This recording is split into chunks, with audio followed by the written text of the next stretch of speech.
Guys, kain guys. Kain tayo. Oras natin ay alas 5. Maliwanag pang alas 5.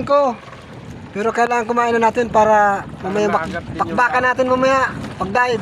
Para maagap Busog tayo. yung bahog. May bago tayo import. Sige mga ka-drivers, mapadilim-dilim lang tayo at mamaya sabay dive na tayo dyan.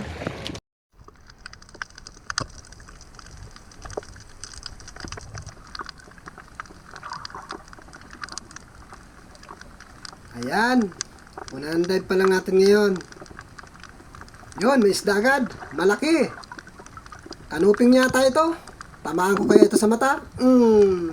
Uy, hindi nakabaon yung pana. Ulitin natin. Ayan, tinamaan sa may kanyang tinik. Bali.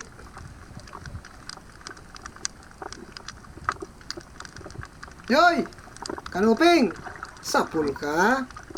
Ayan, pasulpot-sulpot kang bigla.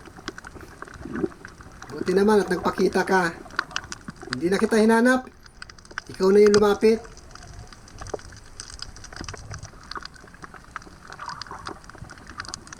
Ayun, another kanuping.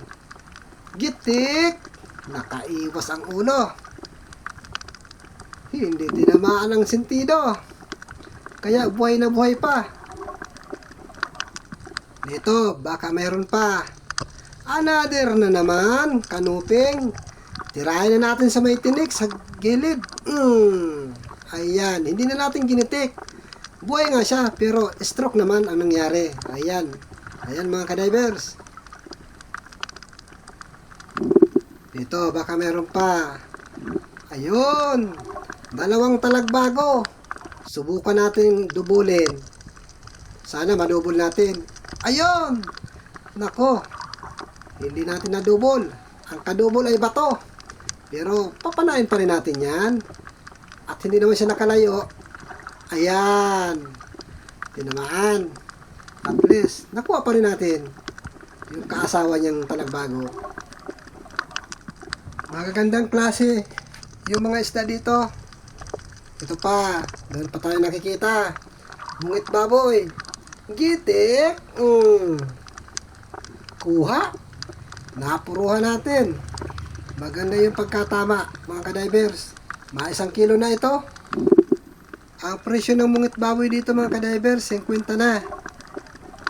Ito pa, meron pa. Kanuping na naman.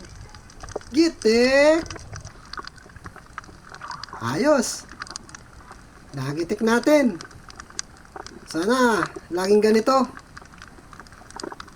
Yun, punta natin yung sayap. Ayun, kurisan kung tawagin. Ayan, tinamaan ng kurisan. Masarap sa bawan ito, mga ka-divers.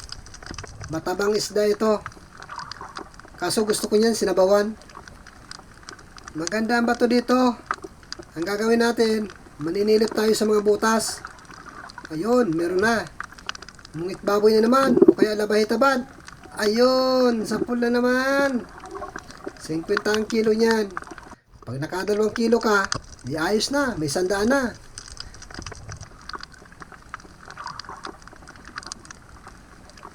Kaya lang, mahal talaga ang krodo. Dito masilip tayo. Ayun, solid. Dito ka. Nasaan ka? Ayun, tinamaan. 148 ang litro ng crudo natin, mga ka-divers. Ito pa, may nakita pa ako isang solid.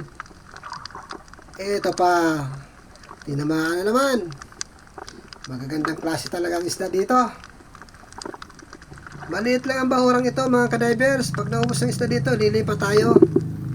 Ito pa. Yun, mamahaling lapu-lapu.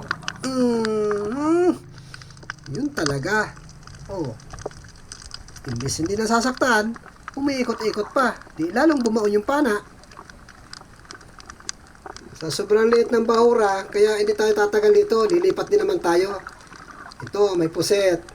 Pang calamares. Ayos. Tinamaan. Meron na tayong pang calamares ito. Kahit yan lang isang piraso na yan, solve na rin ang pagkain natin dyan. Umahon na rin tayo mga kadivers. Matagal ko nang kalalang, wala na ako natatagpang isda.